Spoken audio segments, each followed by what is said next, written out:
Graça e paz a todos os queridos e amados. Continuando na nossa leitura, a leitura do livro dos Salmos. Hoje nós leremos exatamente o salmo que está no centro do livro dos Salmos, que é o Salmo 75. Chegamos à metade do livro dos Salmos, salmodiando na palavra do Senhor. Tem sido uma grande bênção para mim, creio, e espero que esteja sendo para você também.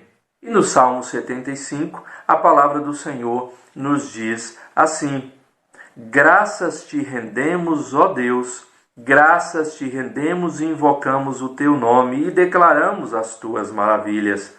Pois disseste: hei de aproveitar o tempo determinado, hei de julgar retamente. Vacilem a terra e todos os seus moradores, ainda assim eu firmarei as suas colunas. Digo aos soberbos: não sejais arrogantes, e aos ímpios: não levanteis a vossa força. Não levanteis altivamente a vossa força, nem faleis com insolência contra a rocha. Porque não é do Oriente, não é do Ocidente, nem do deserto que vem o auxílio. Deus é o juiz. A um abate, a outro exalta. Porque na mão do Senhor há um cálice cujo vinho espuma cheio de mistura. Dele há de beber, dá a beber. Solvem-o até as escórias, todos os ímpios da terra. Quanto a mim, exultarei para sempre, salmodiarei louvores ao Deus de Jacó. Abaterei as forças dos ímpios, mas a força dos justos será exaltada. O título do Salmo 75 é Deus é juiz. Nós vivemos nos nossos dias com um senso de injustiça. Nós vivemos nos nossos dias até, como a gente vê na condição de alguns, revoltados com a justiça ou com aqueles que detêm o poder para julgar.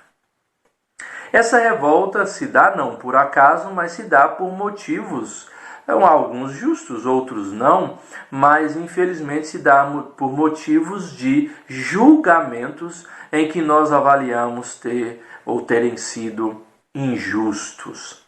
Injustos diante da nossa Constituição, do nosso país, injustos diante da condição do ser humano também.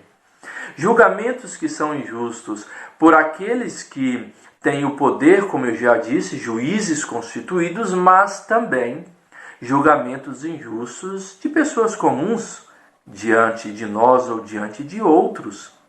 Nós também julgamos, nós também agimos de forma que traz julgamento sobre a atitude de alguém, sobre a condição de outra pessoa.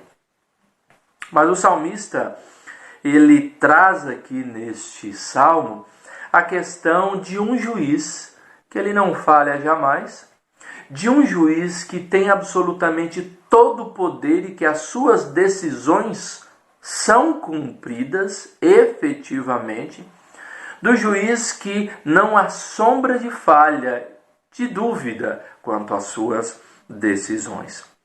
Este juiz nós podemos ficar muito tranquilos na resolução das suas decisões e, além de tudo isso, receber essas resoluções e louvá-lo por essas resoluções.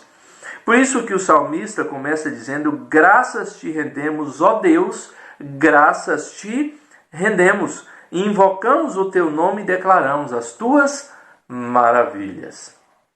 Invocar a Deus é invocar o poder da sua lei, o poder dos seus julgamentos. Invocar a Deus, como o salmista coloca aqui, é querer de fato que o julgamento de Deus esteja sobre nós, sobre todas as pessoas, porque é um julgamento justo. Declarar as suas maravilhas, ver como Deus agiu ao longo da história da humanidade, na vida do seu povo e na vida de todas as pessoas. O mundo pode vacilar, o mundo pode falhar, como o próprio salmista ele vai dizer claramente aqui, mas Deus certamente não falha e diz que Deus, na sua justiça, traz uma exortação aos soberbos. Não sejam arrogantes. Diz que Deus, no seu julgamento, traz uma exortação aos ímpios: não levanteis a vossa força. Ou seja, porque em tudo isso vocês serão julgados e vocês serão condenados.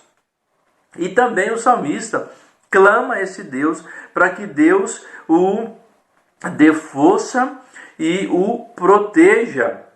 E então ele vai dizer que Deus é juiz, e ele diz que um ele abate, o outro ele exalta. No julgamento de Deus, certamente há aqueles que são salvos e aqueles que são condenados. Ou seja, aqueles que creem no nome do Senhor Jesus Cristo, aqueles que servem com temor e obedecem ao nosso Deus, aqueles que entregaram as suas vidas ao Senhor, certamente Ele não vai abater, Ele vai exaltar. E nós temos essa promessa de exaltação e de glória diante de Deus. Mas aqueles que são soberbos, aqueles que são arrogantes, estes certamente serão abatidos. Ou seja, os ímpios receberão esse julgamento também, porque diz que na mão do Senhor há um cálice que transborda. Nós sabemos claramente que o cálice que transbordou foi o cálice do sangue do Senhor Jesus Cristo, aquele que foi derramado para também julgar o mundo, para também salvar os seus. Ou seja, Deus é juiz, um ele abate, a outro ele exalta. E todos os pecados e todas as escórias do mundo, elas certamente serão solvidas. E ele diz: quanto a mim, ele sendo um servo do Senhor, exultarei para sempre, salmodiarei louvores. E assim é esse Deus, que ele mesmo, ele abate as forças dos ímpios, mas a força dos justos, ela é exaltada. Sendo justo no Senhor, meu querido, creia que Ele não te abaterá, Ele te exaltará. Mas se ainda não é, clame pela sua misericórdia, entregue a sua vida ao Senhor Jesus. Deus abençoe a todos, queridos, em nome do Senhor Jesus, que é Deus, é juiz, justo juiz. Deus abençoe a todos. Amém.